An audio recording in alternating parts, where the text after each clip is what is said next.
Good news alang sa mga mananagat ug mga nanginabuhi sa kamaisan, kahumayan ug katubhan. Kay makadawat gihapon kamo og ayuda gikan sa kagamhanan.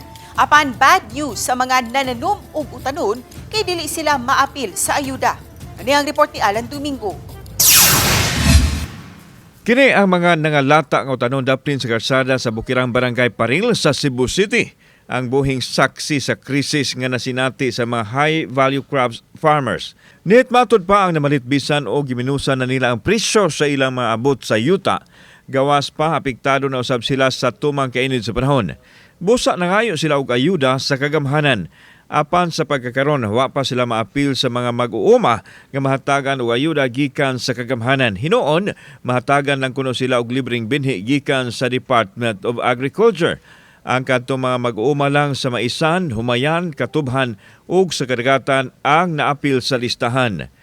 Ang subsidy nato diha it's more on seeds pa man, wala patay fertilizer nga subsidy kinahanglan. Samtang gikinahanglang iapod-apod na sa Department of Agriculture o sa BIFAR ang ayuda ngadto sa mga sektor nga naapil isip beneficiary sa Cebu, Bohol ug lakip na niini ang Negros Oriental ug ang sa Siquijor.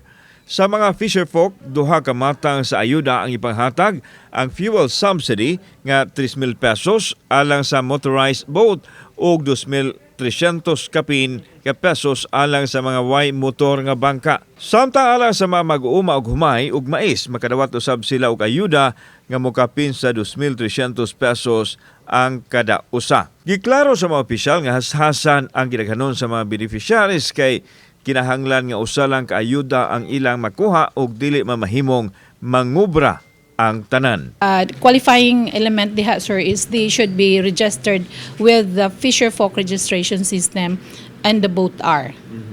Unlike sa fuel subsidy, ang tagaan lang nato og benefit diha sa fuel subsidy kato lang motorized boat. But this time around for the cash assistance, also the non-motorized boat shall be receiving this cash assistance. Ready na gyud ta sa kuan, ready na gyud ta sa distribution proper. So hopefully nanay order ang central office maka-resume ta within this week para mahabol pa nato within April 30 ang distribution gyud. Kauban si Clover Lumayag, ako si Alan Domingo. Balitang Bisdak.